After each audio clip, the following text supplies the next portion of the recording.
pero la traducción más correcta es líbranos del maligno. Estamos ahí en Mateo 6:9, hermanos. Vamos a leer las Sagradas Escrituras en el nombre poderoso de nuestro Señor Jesucristo. Amén. Verso 9.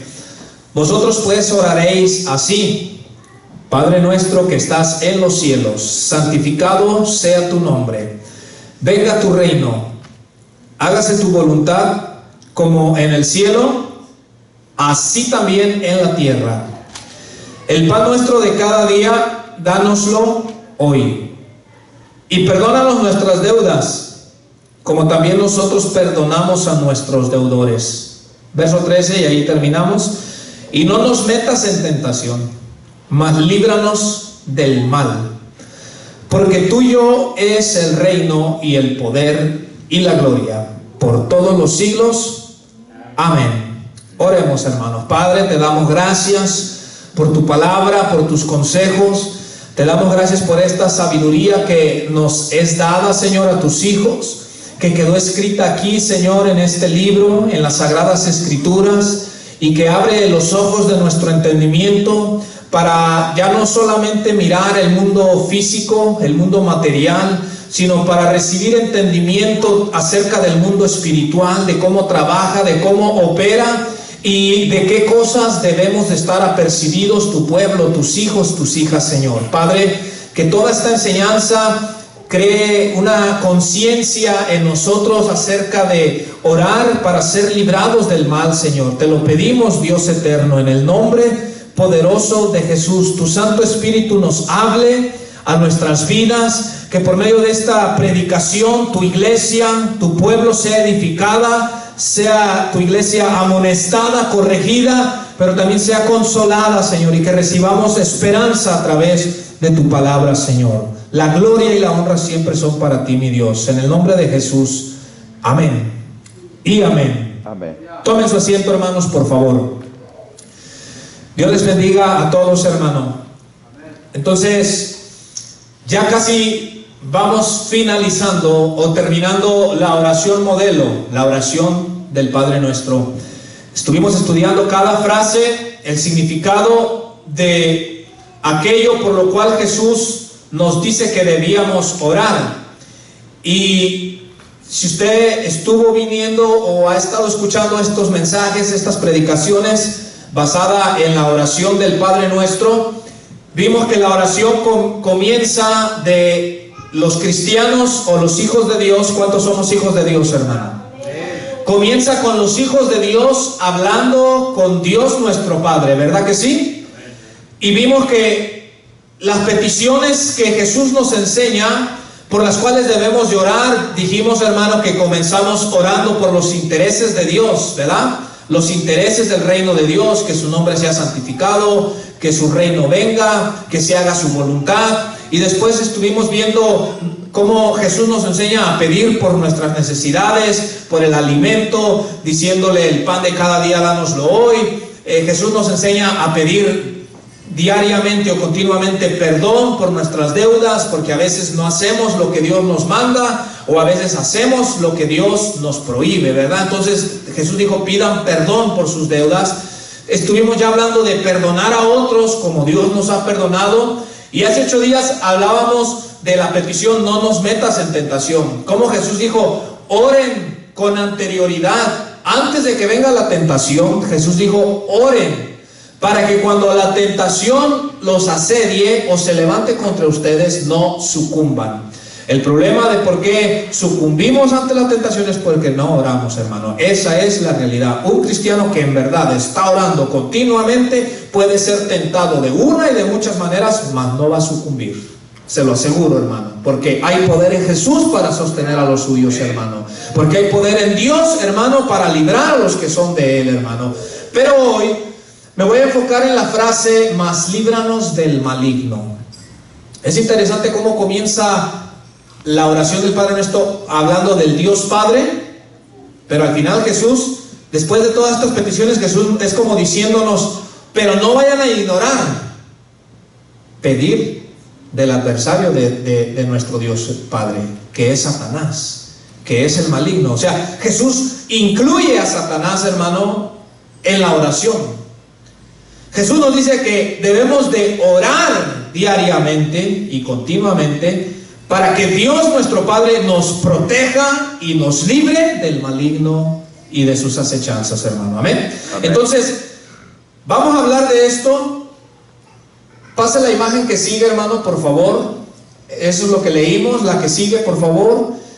Mire, Mateo 6:13, la Nueva Traducción Viviente, porque en la que usted y yo leímos, que es la Reina Valera, dice líbralos del mal.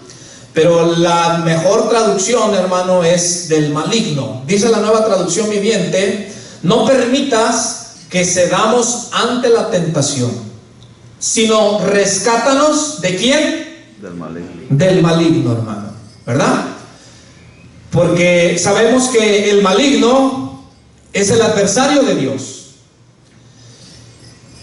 La Biblia nos habla de un ser personal, o en otras palabras, cuando hablamos del mal, estamos hablando no de algo, sino de alguien, hermano. Y ese alguien es una persona, al cual la Biblia lo describe como el maligno, hermano. Y la Nueva Traducción Viviente lo traduce mejor y dice que debemos de pedir: rescátanos del maligno, hermano. Porque él es un adversario de Dios. El maligno se opone a todo lo que tiene que ver con Dios, a los planes de Dios, a los propósitos de Dios, hermano. Y entre los planes y entre los propósitos de Dios, nuestro Padre, estamos usted y yo, que somos sus hijos, hermano. Amén. Entre esos planes y propósitos de Dios está su vida. Dios tiene un plan para su vida, hermano. Dios tiene un propósito con su vida. Dios tiene un propósito con su familia. Entonces, como el maligno está opuesto a Dios y a sus planes, entonces es por eso que se levanta contra sus hijos, hermano. Amén. Y por eso debemos de pedir: rescátanos del maligno. Pase la imagen que sigue, hermano. Yo le puse ahí: identificando al enemigo. Porque la primera cosa, hermano, en cualquier batalla o guerra, la primera cosa que se debe de hacer es identificar al enemigo. O sea, nadie va a la guerra o a un pleito, a una batalla, hermano, sin saber quién es el enemigo, sin saber quién es el adversario. Entonces, lo primero que debemos de hacer es identificar al enemigo. ¿Por qué les digo esto, hermano? Porque muchas veces, como yo les decía en la predicación pasada, Pablo dijo: he peleado la buena batalla. Y yo les decía, muchos estamos peleando otras batallas que no son la buena batalla. O sea, a veces estamos peleando con nuestra esposa, con nuestro esposo. A veces creemos que el enemigo es el hermano de la iglesia, el hermano que apachurra la cara cuando me saluda, el hermano que me saluda de mala gana. A veces creemos que el enemigo es el pastor cuando predica, por lo que predica. A veces creemos que el enemigo es mi esposo en mi casa, mi esposa en mi casa, mis hijos. A veces los padres creen que sus enemigos son sus hijos. A veces los hijos piensan que sus enemigos son sus propios padres, porque probablemente los padres les llaman la atención. A veces, miraba esta noticia el otro día en la internet, donde decía, una noticia o un estudio reciente dice que 8 de cada 10 personas lloran en sus trabajos por causa de su jefe o de sus compañeros. Y yo dije, pues gloria a Dios que yo no estoy entre esos 8. Amén. Pero ¿cuántos no lloran a veces en el trabajo porque el manager les hace la vida imposible? Es que solo a mí me manda, dice. ¿Por qué no manda a las otras, a los otros? Solo a mí me dice que haga esto. Y hay gente que tiene problemas en el trabajo y miran como su enemigo o su enemiga a su jefe, a su manejador, a su supervisor, al compañero del trabajo. Mira lo que dice Efesios 6:10. No lo busquen en su Biblia, vamos a leerlo aquí, porque en su Biblia, en la Reina Valera, dice esta traducción lo habla más claro, hermano, pero es lo mismo. Mira lo que dice Efesios 6, 10, 20. Mira lo que dice: finalmente, confíen en el gran poder del Señor para fortalecerse. ¿Cuántos creen que hay poder en el Señor, hermano? Amén. Entonces dice: confíen en el gran poder del Señor. Dice el verso 11: protéjanse contra los engaños del diablo con toda la armadura que les da Dios. Dios nos ha dado una armadura, hermano. ¿Sabía usted eso? Incluso Dios, mientras estudiaba esto, digo, tienes que predicar de toda la armadura, pero paso por paso. Mire bien: protéjanse contra los engaños del diablo con toda la armadura que les ha dado Dios. Y luego lo puse en letras rojas. Dice: nuestra lucha no es contra seres humanos. Hermano, usted que tiene su esposa, si la tiene ahí a la par, a ver, volteala a ver. Véala, o le tiene miedo. No. Solo uno se animó. Hermano, su lucha no es contra su esposa. Y usted, varón, me puede decir: pero es que si usted la conociera. No necesito conocerla, hermano. Lo que sí le puedo decir, que su lucha no es contra ella. Hermana, a ver, las hermanas, ¿cuánto pueden mirar a su esposo? Que lo tiene por ahí. A ver, ¿lo puede mirar a su esposo? No puede. Hermana, su lucha no es contra su esposo. Y si usted, hermana, me dijera: es que si usted supiera cómo es mi esposo en la casa. No necesito saber, hermano. Tanto unos como otros somos imperfectos, hombres y mujeres, ¿cierto o no? Así es. Pero la guerra no es entre nosotros. Y yo quiero decirles, hermanos, que nuestra lucha aquí como congregación no es entre nosotros mismos. No es usted contra mí, o yo contra usted, o usted contra su hermano, o viceversa, hermano. Dice claramente: nuestra lucha no es contra seres humanos. Entonces, si usted tiene lucha en su hogar, con su pareja, sepa que detrás, que la verdadera lucha es con una fuerza espiritual que opera o que está trabajando, hermano. Si usted en su trabajo hay alguien que le hace la vida imposible, sea su manejador, su supervisor, su compañero de trabajo, sepa que a veces hay una lucha o una fuerza espiritual que opera, hermano, detrás de todo eso, hermano. Entonces, le digo esto porque a veces nos empezamos a ver entre nosotros como los enemigos. El hombre empieza a mirar a su esposa como su enemiga, y el hombre empieza a buscar cómo deshacerse de ella, cómo mandarla por su lado, o viceversa. Nosotros no somos los enemigos entre nosotros. Continúa el versículo.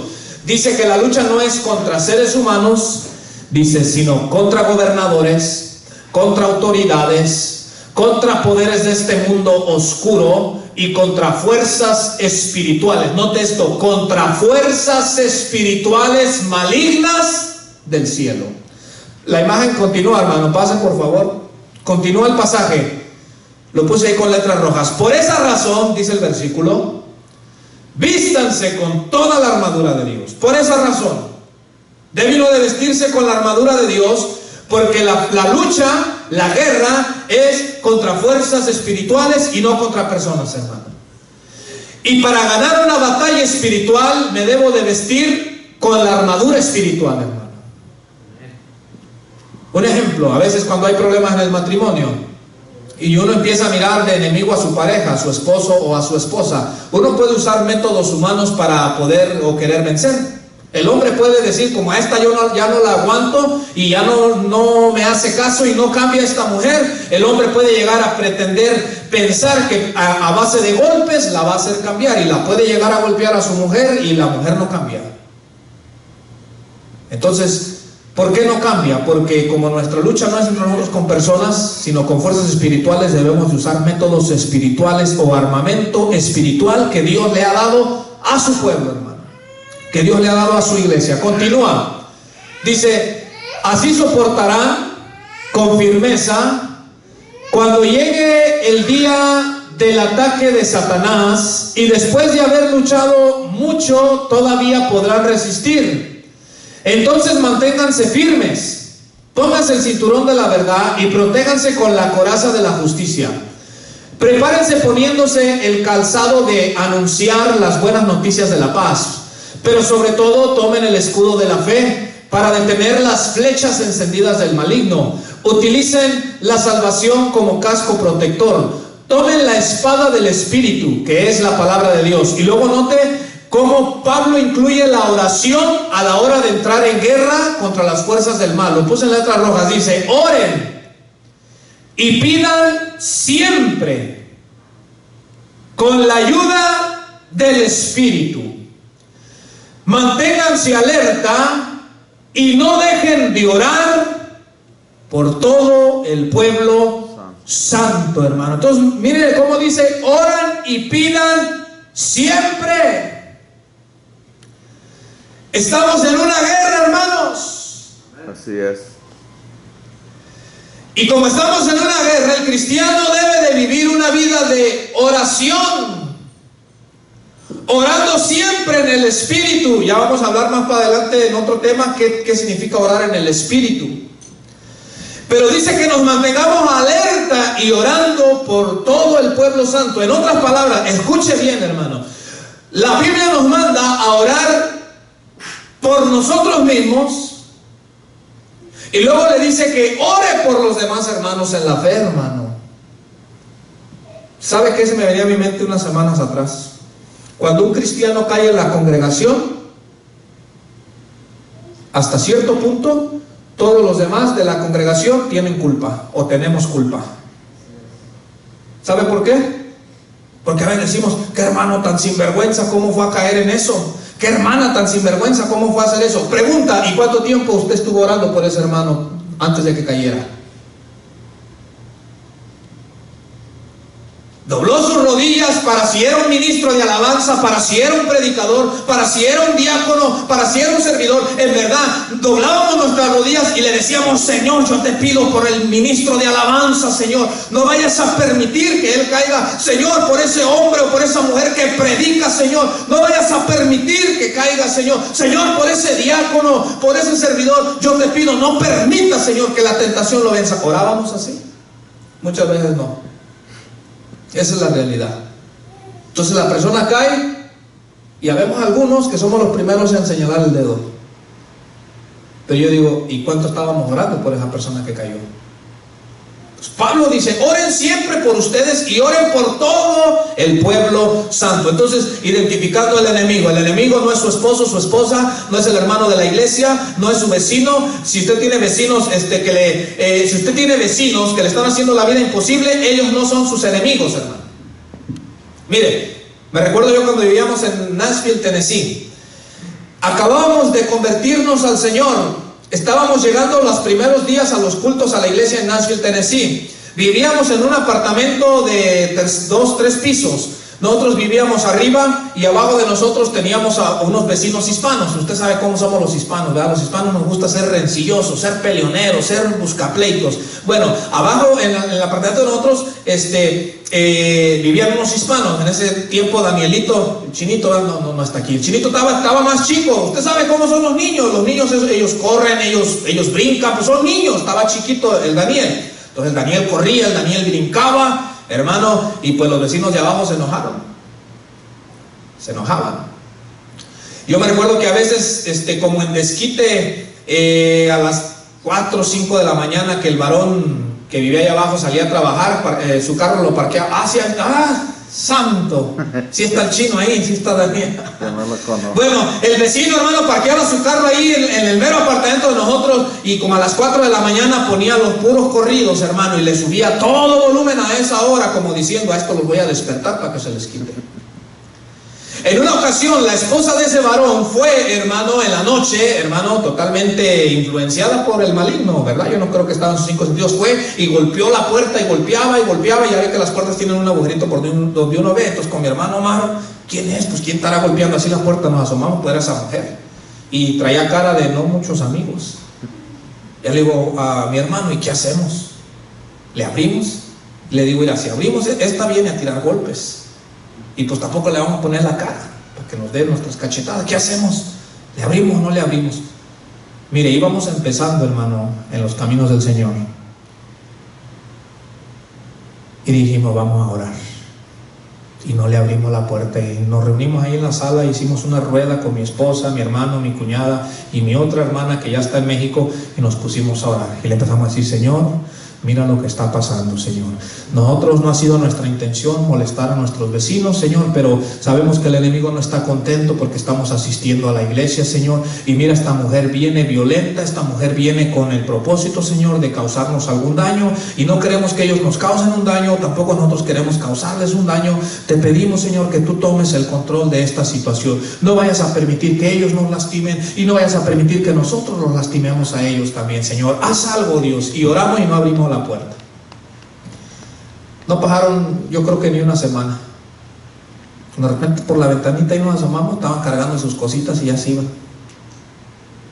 Y se movieron ahí mismo en los apartamentos, pero en un edificio de allá, lejos. Entonces le dimos gloria a Dios. Amén, así es. Y supimos, hermano, que nuestra lucha no es con las personas, sino hay algo que está operando espiritualmente, y que cuando usted ora, verdaderamente Dios obra, mis amados hermanos, y que Dios cuida a sus hijos. Ahora usted puede pensar: pero ese testimonio, ¿qué? Hermano, un gran pleito pudo haber surgido de eso. De verdad, ellos pudieron haberle hecho un daño a uno, o uno a ellos también, ¿verdad? Pero mira cómo Dios tomó el control por medio de la oración, y Dios operó, y las personas se fueron, y ya seguimos en paz. Pase la imagen que sigue, hermano, por favor.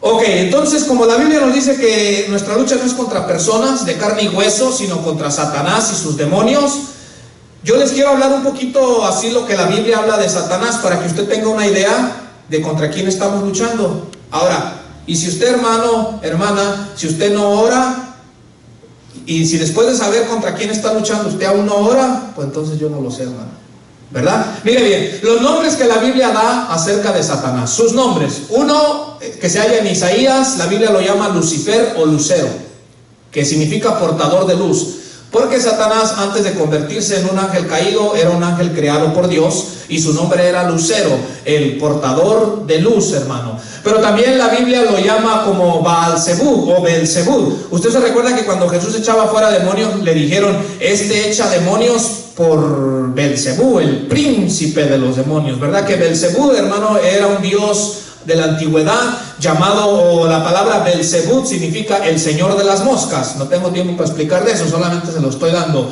Otro nombre que se le da, hermano, es Belial. Usted se recuerda en 2 de Corintios, cuando está hablando de que el cristiano no se case con un inconverso. Se recuerda que Pablo dice: ¿qué comunión hay entre la luz y las tinieblas? Y luego dice: ¿qué comunión hay entre Belial y Cristo? Usted se recuerda, ahí lo menciona como Belial. La palabra Belial, hermano, el diccionario la traduce como un ser perverso. También la Biblia lo llama Satanás, que Satanás ya les explicaba. La palabra Satanás significa adversario, alguien que está en contra, hermano. Y también la Biblia en el libro de Apocalipsis lo llama como Abadón o Apolión, que Abadón significa un destructor, el ángel del abismo, el ángel que destruye. Entonces, por medio de incluso ver sus nombres, nos podemos ir dando una idea, hermano, de cómo Él es. Él destruye, Él es adversario, Él es perverso, mis amados hermanos. O sea, a Él no es de tomarlo con ligereza, hermanos. El problema de lo cual lo tomamos con ligereza es porque nos lo imaginamos como lo vemos en las caricaturas o en las películas. Lo vemos un ser de color rojo, con 2 cuernitos, con cola, con una barbita así de chivo, y así nos lo imaginamos, ¿verdad? Y pensamos que Él así es, y nos reímos, hermano, pero nada que ver. Mire, pase la imagen que sigue, hermano. Descripciones que la Biblia hace acerca de Satanás. La Biblia lo llama la serpiente antigua. Ahora, ¿a cuántos les gustan las serpientes? A ver, levante la mano. ¿A cuántos les gustan las serpientes? Hablando humanamente. ¿Cuántos les tienen miedo? ¿Usted no les tiene miedo?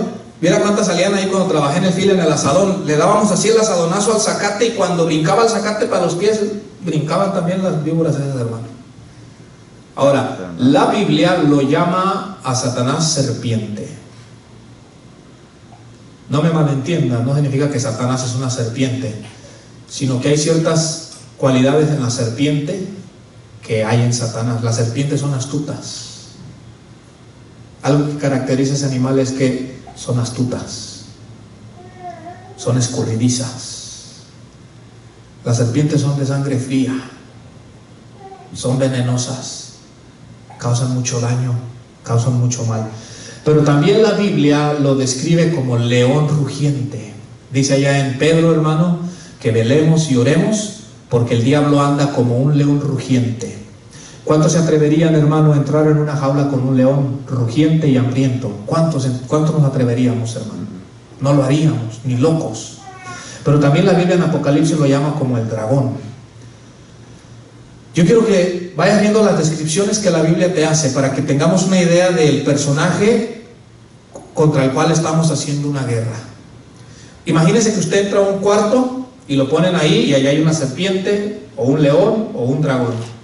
Yo le pregunto, ¿usted estaría relajado si lo meten en un cuarto con una serpiente? Si lo meten en un cuarto con un león, ¿usted estaría relajado? ¿Cómo estaríamos? Alerta, avivados, despiertos. Así, mire, así estaríamos a la expectativa diciendo, donde esta serpiente se me acerque, yo no me voy a dejar. O donde este león se empiece a acercar, voy a ver algo que hacer. Entonces, imagínate, si la Biblia lo describe así, yo pregunto, ¿por qué nos relajamos? ¿Por qué no oramos? Porque después viene el león y nos devora. ¿Cierto o no? Y lamentablemente a veces ya es muy tarde, hermano. Viene la serpiente y nos muerde y nos contagia con todo su veneno y ya es muy tarde, hermano. Pero pase la imagen que sigue, hermano. Descripciones que la Biblia hace acerca de su carácter. También nos dice la Biblia cómo es el carácter de Satanás. Y la Biblia nos dice que Satanás es un mentiroso y padre de mentira, hermano. Cuando él le habla a una persona, él le va a hablar cosas que parecen verdad, pero que son mentira. Y las dice de una manera tan astuta, las dice de una manera tan engañosa, hermano, que le hace llevar a creer a la persona que lo que Satanás le está hablando al oído o a su mente es la verdad, hermano. Pero Satanás es un mentiroso, hermano. La Biblia también lo describe como un homicida. ¿Se recuerda cuando Jesús le dijo a los judíos, ustedes quieren hacer los deseos de vuestro padre? Porque los judíos lo querían asesinar. Y les dijo, vuestro padre es homicida desde el principio. O sea, alguien que mata, que asesina. La Biblia lo llama como calumniador. Su carácter es calumniar. ¿Y qué es calumniar? Hablar o inventar algo malo acerca de alguien y hablarlo. Eso es una calumnia. Cuando se inventa, se habla mal de alguien sin ser verdad. Él es experto en calumniar. Él es acusador. Mucha gente a veces no viene a la iglesia porque haga de cuenta que el mero día del culto, el calumniador así echa a andar a los matrimonios en la casa el mero día del culto. Así es. Los echa a pelear.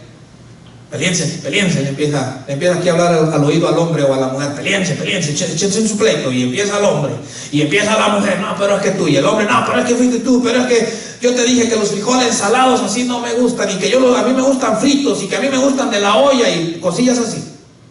Y se empiezan a pelear. Se llega la hora del culto. Y ya cuando se están queriendo alistar, viene el acusador y le dice al hombre o a la mujer o a ambos, ¿para qué vas a ir a la iglesia? No seas hipócrita. Vas a ir a poner allá tu cara de muy santo. Le dice a la mujer, vas a ir allá como que eres muy santurrona. No seas hipócrita, dice el acusador, ¿qué vas a ir a hacer? Y la persona dice, sí, ¿verdad? Sí, dice, sí, cierto, yo no quiero ser hipócrita, mejor no voy. Y la gente no viene. Lo mismo sucede cuando va a orar usted. Usted comete un error y quiere orar y el acusador le dice, ¿para qué oras? Si no acabas de portarte mal, no acabas de hacer algo indebido. Pero usted y yo debemos de saber que tenemos un abogado que nos defiende, Jesucristo el justo. Usted y yo debemos de saber que Jesús, el Hijo de Dios, derramó su preciosa sangre en pago por los pecados de la humanidad, mis amados hermanos. Entonces, de manera que no hay excusa, pero también la Biblia lo describe como adversario. Él siempre se va a oponer a todo lo que tiene que ver con Dios. Y la Biblia lo llama como destructor. Entonces, mire, Satanás cuando le hable le va a mentir. Su propósito va a ser asesinarlo espiritualmente o físicamente. Lo va a calumniar, lo va a acusar, se va a oponer al propósito que Dios tiene en su vida, y su propósito va a ser destruirlo. Destruirlo a usted, destruir su matrimonio, destruir a sus hijos, hermano.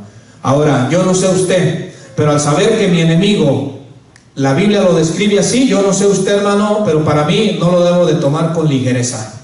O sea, le debemos dar la seriedad que la palabra de Dios nos dice que le demos. Mire, cuando Jesús se enfrentó a Satanás, Jesús nunca lo tomó a Satanás con ligereza. Yo no estoy de acuerdo, hermano. Y tiene uno que tener mucho cuidado cuando predicadores dicen, no, que el diablo, y que no está el diablo. Dicen, a ver, yo lo ando buscando ahorita el diablo porque hoy sí ayuné. Dice, nunca ayuna, y el día que ayuna lo quiere enfrentar. Hoy sí, dice, tenga mucho cuidado.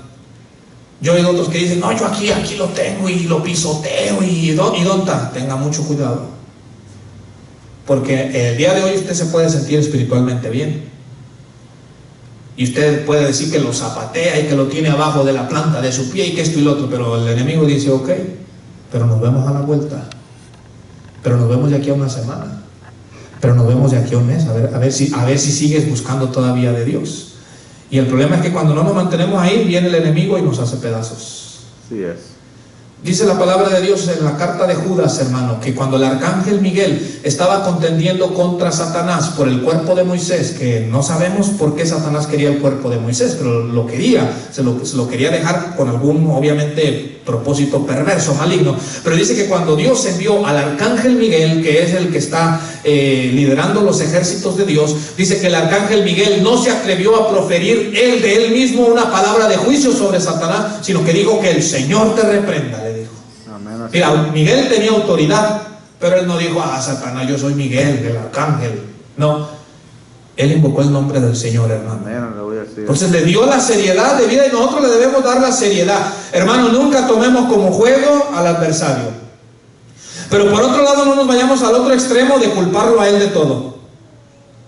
Escuchaba un testimonio de un cristiano que se le olvidó poner la alarma para ir al trabajo y se levantó tarde y iba tarde para el trabajo y luego le agarró tráfico al trabajo y llegó tarde, hermano, y lo mandaron para su casa al jefe por haber llegado tarde, hermano, y cuando fue al servicio de la iglesia por la noche, llegó contando el gran testimonio que el diablo se había levantado con gran ira contra él.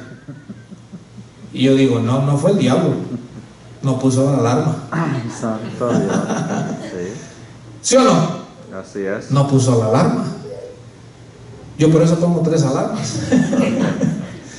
Sí, ahora si usted es ligero para levantar, yo pongo 3 alarmas. Pero lo que yo le quiero decir es, no lo tomemos ni con ligereza, tampoco lo culpemos a veces de todo lo que nos pasa. Así es. ¿Verdad? Pasa la imagen que sigue, hermano, por favor. Debemos tener en mente que vivimos en un mundo gobernado por Satanás. Los cristianos debemos tener en mente que vivimos en un mundo gobernado por Satanás. Al punto que Jesús mismo le dio el título de príncipe de este mundo a Satanás. Ahí está, hermano. Juan, mira, te lo voy a leer en Juan 14:30 en la Reina Valera y luego te voy a leer otra traducción. Mira lo que dice. No hablaré ya mucho con vosotros. Aquí está hablando Jesús con sus discípulos. Les dice, no hablaré ya mucho con vosotros porque viene el príncipe de este mundo. ¿Cómo lo llama Jesús, hermanos? Príncipe. El príncipe de este mundo. Y él nada tiene en mí. Juan 14:30 de la Reina Valera. Otra traducción dice, no estaré hablando mucho tiempo con ustedes. Dice, porque viene el que manda en este mundo.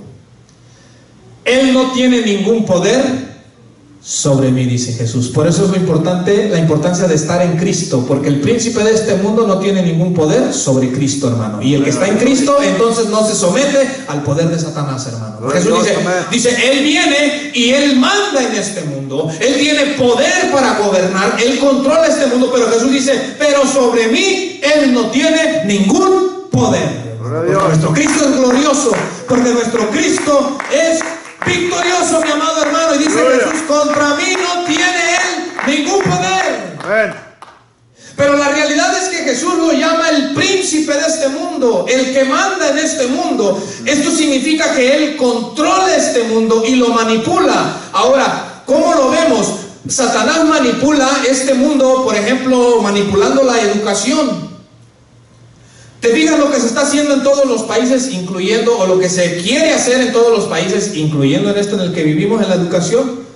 ¿Te fijas que ya en las escuelas quieren enseñar o quieren que los maestros le enseñen a nuestros hijos acerca de educación sexual? Que los maestros le quieren decir a los niños: no permitas que tu papá te diga que tú eres niño, no permitas que tu mamá te diga que tú eres niña. Le quieren enseñar y decirle a los niños: tú elige qué quieres ser. Entonces el niñito de repente, ¿sabe? El niñito de repente dice: pues a mí me gusta jugar con Barbies y con muñequitas, y me gusta mucho el color pink. Ah, pues tú di que eres niña, yo soy niña. Y ya le meten esa idea. Y el varoncito crece diciendo que es niña, y los papás lo apoyan, y ya después hasta le dan un tratamiento, o viceversa, hermano. ¿Por qué? Porque el Dios o el príncipe de este mundo, él controla y manipula este mundo. Y aún por medio de la educación. Otra, por ejemplo, como él es el príncipe de este mundo y él controla este mundo, por medio de la política también, hermano, él manipula la política. Por eso es que hoy en día los gobernantes, usted los mira presentar leyes y aprobar leyes que van contrarias a Dios, hermano, como el matrimonio del sexo de las personas del mismo sexo, leyes como el aborto, hermano. Vemos a los gobernantes pasando estas leyes, porque detrás de todo ello, hermano, quien opera es Satanás. Entonces Jesús lo llama el príncipe de este mundo. Él manda y gobierna y controla este mundo, y usted y yo vivimos aquí en este mundo, hermano. Pero mira, la Biblia no solo lo llama el príncipe de este mundo. En 2 de Corintios la Biblia lo llama el Dios de este siglo. Fíjese bien, hermano. La Biblia lo llama el Dios de este siglo. Significa que la mayoría de las personas que viven aquí en la tierra, a quien están adorando, es a Satanás, el diablo. Porque lo llama el Dios de este siglo, el Dios de este mundo. Entonces, la mayoría de las personas que habitan este planeta, a quien están adorando, es a Satanás. Lo sepan o no. ¿Por qué les digo que lo sepan o no? Porque cuando yo he hablado con personas y les digo esto, dicen: no, yo no adoro al diablo, dicen. No, yo no tengo ninguna imagen del diablo y me pongo a rezarle, a orarle a él. No, pero cuando las personas viven practicando lo que el diablo ofrece, lo están adorando. El diablo tiene muchas cosas para ofrecer, y cuando las personas practican lo que el diablo les ofrece, están adorando al diablo. Entonces el Dios de esa persona es Satanás, el diablo, hermano. Póngase eso en su mente. Y usted y yo vivimos aquí, hermano, pero no se me desespere, ahorita vamos a hablar algo importante. Pase la imagen que sigue, hermano, por favor. 3 cosas que Satanás puede hacer a las personas. Mire, debemos de orar porque hay 3 áreas en las que Satanás ataca la vida de un ser humano. Satanás ataca el cuerpo, ataca la mente y ataca el espíritu, hermano. Y les voy a mostrar la Biblia. Por eso es que usted y yo debemos de orar todos los días: líbranos del maligno, rescátanos del maligno. ¿Por qué? Porque él puede atacar el cuerpo con enfermedad, él puede atacar la mente con ceguera o incredulidad, y él puede atacar el espíritu. Vamos a mirar lo primero. Satanás puede, hermanos, según la Biblia, atar el cuerpo con la enfermedad de una persona. La Biblia nos habla del ejemplo de una mujer que estaba encorvada en Lucas 13, se lo voy a leer. Dice la Biblia que en la sinagoga había una mujer con una enfermedad, y nadie, ni los discípulos de Jesús, sabían o entendían que detrás de esa dolencia física el mundo espiritual estaba operando. Pero Jesús, que lo sabe todo, entendió que la fuerza espiritual del mal era la que tenía esa mujer así. Lucas 13:10, hermano, miren lo que dice. Enseñaba Jesús en una sinagoga en el día de reposo. Note, en una sinagoga, estaba dentro de la sinagoga. Dice: y había allí una mujer que desde hacía 18 años tenía espíritu de enfermedad y andaba encorvada, y en ninguna manera se podía enderezar. Cuando Jesús la vio, note, cuando Jesús la vio, la llamó y le dijo: mujer, eres libre de tu enfermedad. Y puso las manos sobre ella, y ella se enderezó luego y glorificaba a Dios. Sáltese hasta el verso 16 si está ahí. Dice: y a esta hija de Abraham, que Satanás había atado 18 años, ¿no se le debía desatar de esta ligadura en el día de reposo? Note, en la sinagoga había una mujer enferma desde hacía 18 años, hermano. Dice que estaba encorvada esta mujer, hermano. Yo le puedo asegurar que los que estaban ahí en la sinagoga la miraban, pero decían, bueno, pues pobrecita, ¿verdad? ¿Qué vamos a hacer? Como eran personas, no podían hacer nada. Pero cuando Jesús entra a esa sinagoga y dice, y la vio Jesús, y la llamó, y le dijo, mujer, sé libre de esta tu atadura, sé libre de esta tu enfermedad, hermano. Y dice que la mujer de inmediato se enderezó y glorificaba a Dios. Ahora le comienzan a reclamar a Jesús porque era día de reposo, y Jesús les dice, ustedes son unos hipócritas, y les dice, porque esta también es hija de Abraham. Y le dice Jesús, Satanás la tenía atada por 18 años, hermano. Entonces note cómo el diablo puede a veces atar a la persona en su cuerpo con una enfermedad, hermano. La Biblia lo enseña. Ahora, ¿cuántos creen que la Biblia es la palabra de Dios? Amén, aleluya, gloria a Dios. Entonces la Biblia dice que Satanás puede hacer eso. Por eso yo no sé usted, pero yo todos los días le pido a Dios que me libre de los ataques de Satanás contra mi vida y contra mi familia y contra ustedes, hermano, y contra mi familia que tengo en México. ¿Por qué? Porque yo sé que Él puede, hermano, atormentar la vida de las personas poniéndoles una enfermedad. Él lo puede hacer, ¿verdad? Otro ejemplo, el apóstol Pablo, 2 de Corintios 12:7, se los voy a leer. Pablo tenía una enfermedad física.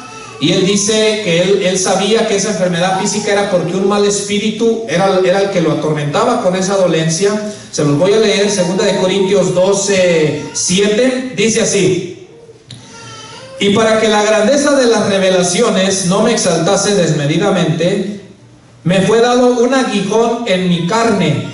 Mire, un mensajero de Satanás que me abofeteé para que no me enaltezca sobremanera. Respecto a lo cual 3 veces he rogado al Señor que lo quite de mí, y me ha dicho, bástate mi gracia, porque mi poder se perfecciona en la debilidad. Por tanto, de buena gana me gloriaré, más bien en mis debilidades, para que repose sobre mí el poder de Cristo. Note algo, Pablo tenía un malestar en el cuerpo. La Biblia no especifica exactamente cuál era ese malestar. Y Pablo dice, es un mensajero de Satanás que me abofetea con el fin de que yo no me exalte sobremanera. O sea, Pablo tenía el problema del orgullo, ¿verdad? De gloriarse, de exaltarse. Y Pablo dice, me fue dado de parte de Satanás, o se le permitió a Satanás, que un mal espíritu atormente mi cuerpo, dice Pablo. Pablo dice, yo le he pedido a Dios 3 veces que me quite esto, y Dios me dijo, no, que te baste mi gracia, Pablo. Amén. Entonces, note bien, escúcheme bien. Quiero que hallemos el balance correcto. Número 1, primero quiero que entendamos que no toda enfermedad, o detrás de toda enfermedad no está el diablo siempre, hermano.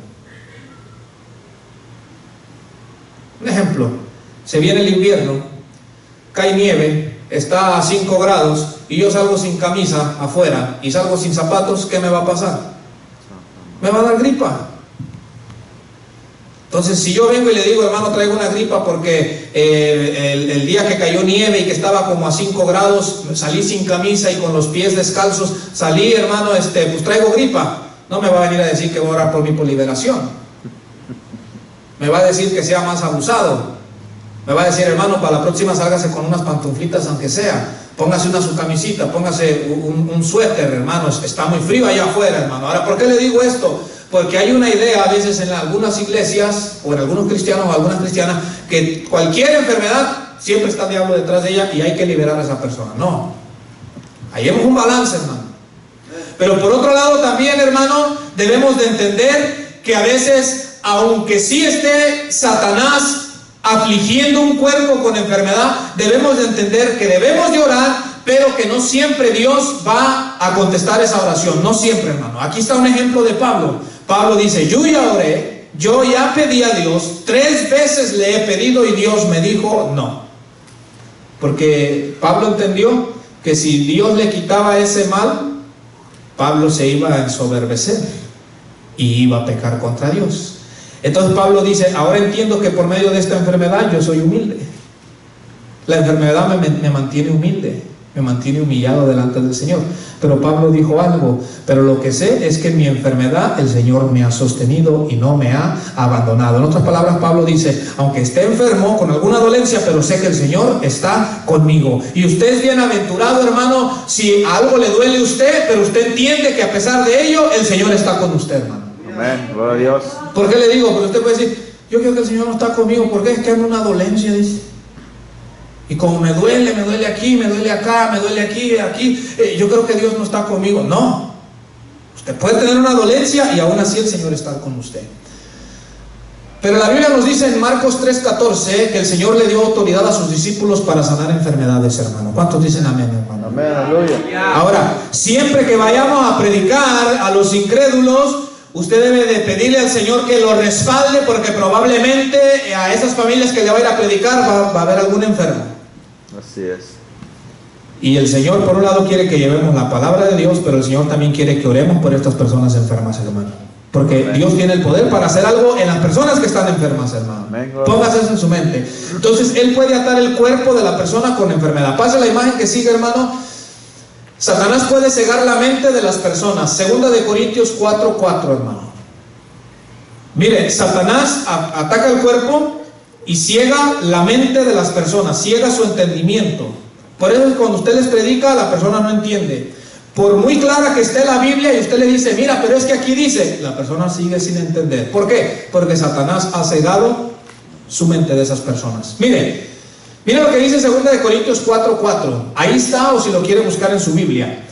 Dice, pero si nuestro evangelio está aún encubierto, entre los que se pierden está encubierto. O sea, está encubierto a los que se pierden. Lo puse en letras rojas. En los cuales el Dios de este siglo cegó el entendimiento de los incrédulos. ¿Qué cegó su entendimiento? Su mente. ¿No entienden? Continúa. Para que no les resplandezca la luz del evangelio de la gloria de Cristo, el cual es la imagen de Dios, porque no nos predicamos a nosotros mismos, sino a Jesucristo como Señor, y a nosotros como vuestros siervos por amor de Jesús. Verso 4. Porque Dios, que mandó que de las tinieblas resplandeciese la luz, es el que resplandeció en nuestros corazones para iluminación del conocimiento de la gloria de Dios en la faz de Jesucristo. En otras palabras, hermano, debemos de orar por las personas, hermano, para que el Señor los cure de su ceguera espiritual, hermano. Así es. Porque la gente o Satanás a muchas personas los ha cegado en su mente, en su entendimiento. Y por mucho que usted les diga, mira, ¿qué dice aquí? Y usted se los lee. Algunos, hasta en nuestra desesperación, les decimos, léelo pues por ti mismo, pues, léelo tú, a ver, léelo tú. Sí, sí. Léelo tú, a ver, tú léelo. Léelo en voz alta. Y la persona, ajá. ¿No miras que está claro? Dice uno. Un ejemplo. ¿No miras que dice que no adores imágenes? Y la gente sigue adorando imágenes. Son ejemplos. ¿Por qué? Porque su entendimiento está cegado. Su mente está cegada. Y el único que los puede curar de esa ceguera espiritual es Cristo Jesús. Aleluya, amén. El único que tiene el poder, hermano, para que las escamas caigan de sus ojos espirituales se llama Cristo Amén. Jesús, hermano, el Hijo Aleluya. del Dios viviente. Ahora, note Gloria a esto, Dios. hermano, note esto. Note esto. Allá afuera hay personas con una capacidad intelectual que sobrepasan por mucho la de usted y la mía. Pero el evangelio no lo entienden. ¿Por qué? Porque Satanás, el Dios de este siglo, le cegó su entendimiento. Así, claro, Hermano, allá en la NASA hay científicos que su capacidad intelectual mía y de usted al lado de la de ellos no es nada. Bueno, algunos reprobábamos cada rato materias en la escuela, algunos ni acabamos la escuela, sí. ¿verdad? Algunos hasta las sumas y las restas se nos complicaban. Y hay gente científica con una capacidad intelectual sorprendente, pero no entienden el evangelio. Así es. Ahora, yo no sé usted, Pero yo le doy gracias a Dios que, como dijo Jesús, porque le revelaste estas cosas a los pequeños, a los que son como niños. Yo le doy gracias a Dios, mi amado hermano, porque sin tener quizás nosotros, hermano, un entendimiento intelectual muy alto, Jesús nos permitió, hermano, que su luz resplandeciese y creyésemos al Evangelio, hermano. Gloria a Dios, amén. Entonces, mire, debemos de predicarle a las personas incrédulas el Evangelio. ¿Sabe por qué? ¿Sabe qué es lo que les puede traer luz a sus vidas? La luz del Evangelio, porque el Evangelio es como una luz que alumbra la vida de la persona, hermano. Entonces debemos de predicarles el Evangelio, pero debemos de orar por ellos. Si usted solo les predica y no ora, ellos siguen ciegos. Y usted dice, híjole, pero estuvo bien claro lo que les leí. Sí, pero hay que orar, hermano. Ahora, yo no sé usted, por ejemplo, yo por toda mi familia que tengo en México, todos los días le pido al Señor que les quite la ceguera espiritual que los tiene atados, hermano. Así es, Señor lo reprenda. Entonces, oremos, porque Satanás puede cegar la mente de las personas. Pase la otra imagen y aquí vamos a ir terminando, hermano. Satanás también puede capturar el espíritu de las personas. O sea, mire, él ataca el cuerpo, él ataca la mente y él ataca el espíritu. Jesús dijo que con lo que se adora es con el espíritu, ¿verdad? Él dijo que al Señor se le adora en espíritu y en verdad. Vamos ahí a Mateo 4, hermano. Busquen su Biblia, Mateo 4. Ahí está en la pantalla. Mire, hermano, mire cómo en una de las tentaciones el propósito de Satanás era que Jesús lo adorase a él y no a Dios. Ahí está en la pantalla, hermano. Dice así: otra vez le llevó el diablo a un monte muy alto.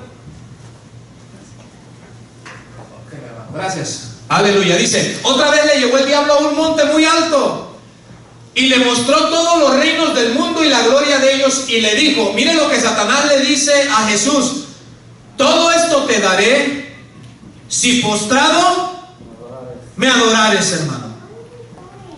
Entonces, Satanás está detrás del espíritu de las personas, hermano. Mire lo que Satanás le dice a Jesús. Dice que le muestra todos los reinos y le dice, te doy todo. Solamente dobla tus rodillas ante mí y adórame. Entonces Jesús le dijo, vete, Satanás, porque escrito está, al Señor tu Dios adorarás y al Señor servirás. Ahora, note, Satanás sabe que en el hombre hay un vacío del tamaño de Dios en nuestro interior, hermano.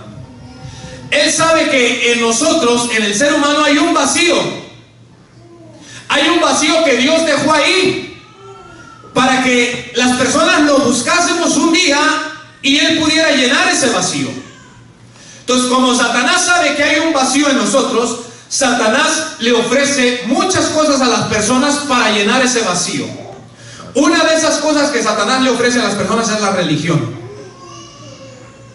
¿Sabía usted que muchas personas tienen religión, mas no están adorando a Dios en verdad? Así es. Y las personas, es más, si usted ha evangelizado a personas religiosas, usted sabe que una de las cosas más difíciles que ellos dejen es su religión. ¿Sabe por qué? Porque Satanás les ofreció religión. Las personas sabían que tenían una necesidad de Dios, ellos no sabían cómo o qué, por el pecado. Entonces vino Satanás y les ofrece religión. ¿Con cuántas personas yo no he hablado que dicen, sí, es verdad lo que me estás diciendo, pero es que yo ya tengo mi religión? Otros dicen, es que mis papás me criaron en esta religión. Es que yo no puedo dejar mi religión porque Satanás les ha ofrecido eso. Y las personas están adorando no a Dios, sino por medio de las religiones están adorando a Satanás. Así es.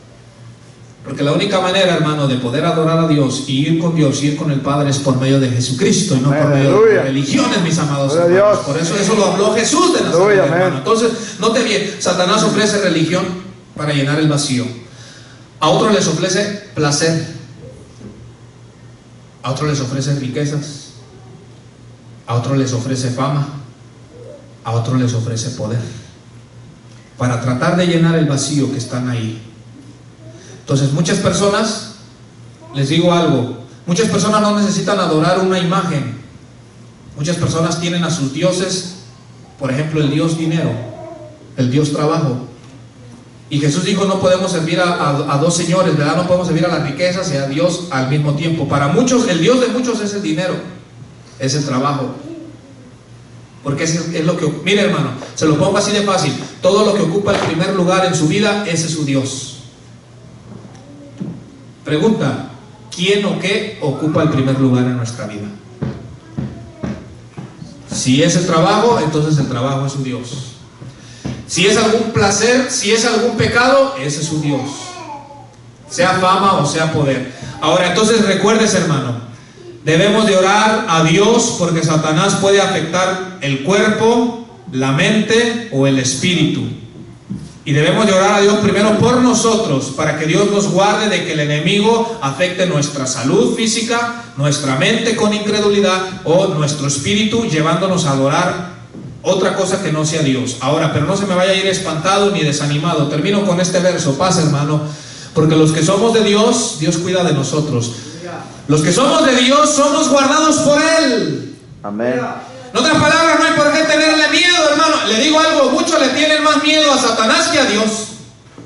¿Cuánta gente dice, no hermano, yo no me quiero meter mucho con Dios porque el enemigo me va a atacar? Dice. Por eso es que yo no oro, yo no ayuno y yo ni le sirvo a Dios, porque si lo hago, el enemigo me va a atacar.